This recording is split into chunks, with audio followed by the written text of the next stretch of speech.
t'entraînes dur, tu manges de plus en plus et pourtant tu ne prends toujours pas de muscle. Je t'explique pourquoi. C'est sûrement parce que tu ne respectes pas le principe fondamental de la musculation qui est la surcharge progressive. La surcharge progressive, c'est la seule méthode fiable, l'unique méthode qui te permet de progresser sur le long terme en musculation, sans te blesser, sans te cramer, etc.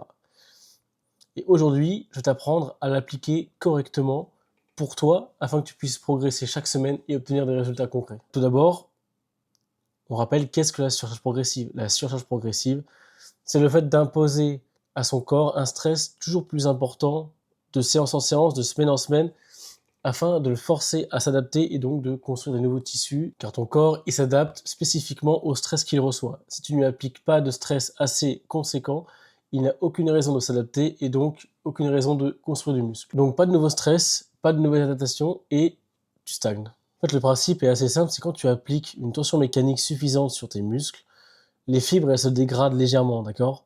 Elles se déchirent pas, ça c'est encore une fois un mythe qu'il faut arrêter.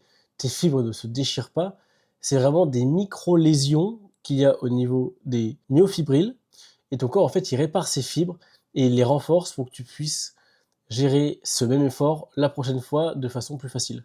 La tension mécanique, c'est le signal de départ de la cascade anabolique qui mène à l'hypertrophie. Sans tension croissante, la signalisation anabolique, elle s'essouffle et donc tu ne prends plus de muscle. Alors, il existe différentes façons d'appliquer la surcharge progressive, d'accord? Tu peux augmenter la charge, augmenter le nombre de répétitions, réduire le temps de repos, augmenter le temps sous tension, augmenter le volume hebdomadaire avec le nombre de séries, par exemple. Mais il y a des paramètres qui sont plus simples que d'autres à traquer et d'autres qui ne sont pas possibles de mettre en place sur le long terme. Par exemple, si tu augmentes d'une série sur tous tes groupes musculaires chaque semaine, au bout de 6 mois, tu vas te retrouver à faire 40 séries par groupe musculaire, tes séances seront interminables, tu vas juste être fatigué, ça sera loin d'être optimal, et ainsi de suite. Donc nous, ce qu'on va faire, c'est qu'on va prendre 2 données qui sont facilement traquables sur le long terme et qu'on contrôle, d'accord? En prenant le fait qu'on ait une technique d'exécution propre et qu'on a un tempo préétabli sur chacun des exercices, chacun de nos mouvements, on va traquer du coup la charge utilisée et le nombre de répétitions qu'on va faire. Donc l'objectif ici, ça va être chaque semaine, soit d'augmenter la charge, soit d'augmenter le nombre de répétitions en gardant la même technique, d'accord, et le même tempo. Par exemple, si on prend le développé couché, on choisit une gamme de répétitions entre 8 et 12. Si tu ne sais pas construire ton programme d'entraînement, j'ai fait une vidéo dédiée là-dessus, donc je te laisse aller la voir, créer ton programme et ensuite revenir sur cette vidéo pour voir comment progresser de façon optimale, d'accord? Donc, prenons une fourchette de répétition entre 8 et 12 au développé couché. L'idéal, c'est d'être à l'échec, donc entre 8 et 12 répétitions. Il faut aller à l'échec. Bon, enfin, développé couché, si tu vas à l'échec, voilà, c'est jamais l'exercice le plus optimal. Moi, je prendrais toujours une chest press, mais bon, là, c'est pour l'exemple, ça parle à tout le monde. Donc, imaginons, tu es à l'échec au bout de 9 répétitions à 60 kg. L'objectif, ça va être soit de faire 9 répétitions à 62, 65 kg la prochaine fois, avec la même technique, soit de faire 10 répétitions à 60 kg et d'augmenter d'une répétition chaque séance. Et une fois que tu atteins les 12 répétitions, là, tu augmentes la charge donc à 62 ou 65 et tu essayes d'en faire 8 minimum. Et ainsi de suite. Tu réaugmentes comme ça, de semaine en semaine, tu augmentes le nombre de répétitions et dès que tu arrives à la fourchette haute des répétitions, tu augmentes légèrement la charge, le plus petit incrément sera toujours le meilleur et tu essayes de faire le minimum de répétitions qu'il y a dans la fourchette. Et ça, tu l'appliques à chaque série, d'accord? Pas à chaque exercice, tu l'appliques à chaque exercice, mais aussi à chaque série, parce que chaque série est indépendante. Si jamais, justement, tu fais le minimum, tu fais 8 répétitions à 60 kg développé couché, si tu es vraiment à l'échec, c'est impossible que la deuxième série, tu puisses faire la même performance. Tu en feras 6 ou 7. Mais du coup, tu sors de la gamme de répétitions. Donc l'idée là, c'est tu fais ta série 8 répétitions à 60 kg, et la deuxième série, tu descends un peu la charge, donc par exemple à 55 kg, et là, tu essaies d'en faire 8, 9 et de rester dans cette tranche de répétition.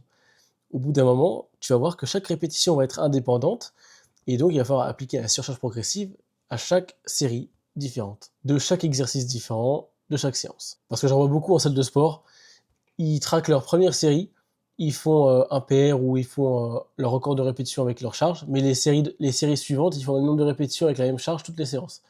En fait, ils perdent à chaque fois 2 séries par exercice de potentiel stimulus pour l'hypertrophie. Donc ils perdent, si tu veux, 2 tiers de leur gain potentiel.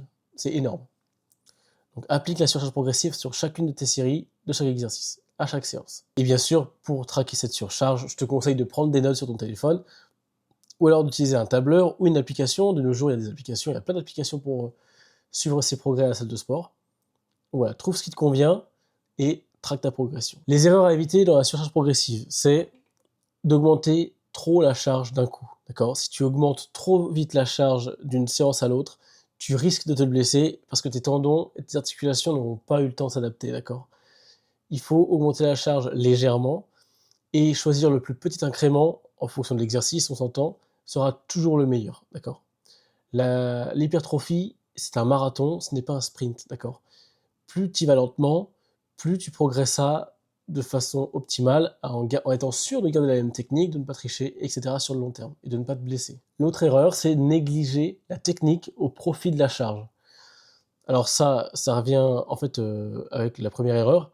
Si tu montes la charge trop vite, tu risques fortement de dégrader ta technique et au final, tu n'isoles plus le bon muscle, tu commences à utiliser des muscles complémentaires pour pouvoir déplacer la charge et ça devient de l'ego lifting, d'accord? Ton mouvement ne ressemble plus à rien et tu augmentes ton risque de blessure et ton travail n'est pas optimal. Le stimulus que tu veux appliquer, en fait, la stress mécanique, n'ira pas sur le muscle ciblé, mais sur un ensemble de groupes musculaires qui travailleront en synergie pour déplacer cette charge, en fait. Ta progression, elle doit être lente, mesurée et durable. Et bien sûr, ne pas aller à l'échec à toutes les séries, d'accord?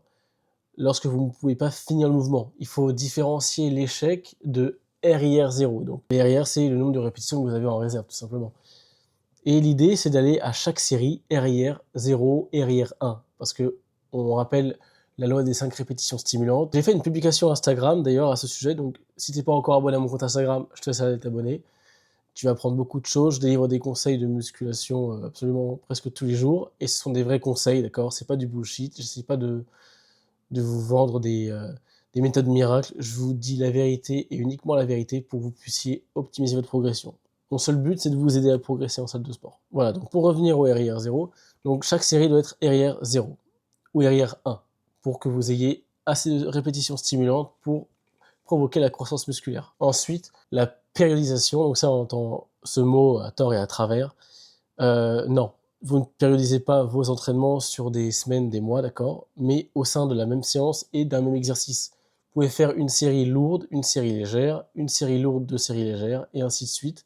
Comme ça, vous stimulez votre muscle de plusieurs façons différentes, mais vous appliquez toujours la surcharge progressive sur chacune des séries, d'accord? Donc vous pouvez faire plusieurs gammes de répétitions différentes par exercice, tout en appliquant la surcharge progressive. Donc voilà, maintenant tu sais comment appliquer la surcharge progressive à l'entraînement, tu n'as plus aucune raison de stagner. Si malgré tout le temps que tu passes à la salle et les efforts que tu fais pour manger sainement, tu n'obtiens pas les résultats que tu espérais et ton reflet dans le miroir ne change pas ou ne ressemble pas à ce que tu aimerais, tu peux cliquer sur le lien dans la description, réserver un appel gratuit avec moi et on voit ensemble la stratégie qu'on peut mettre en place pour atteindre ton objectif, d'accord? Je serai ravi de t'accompagner.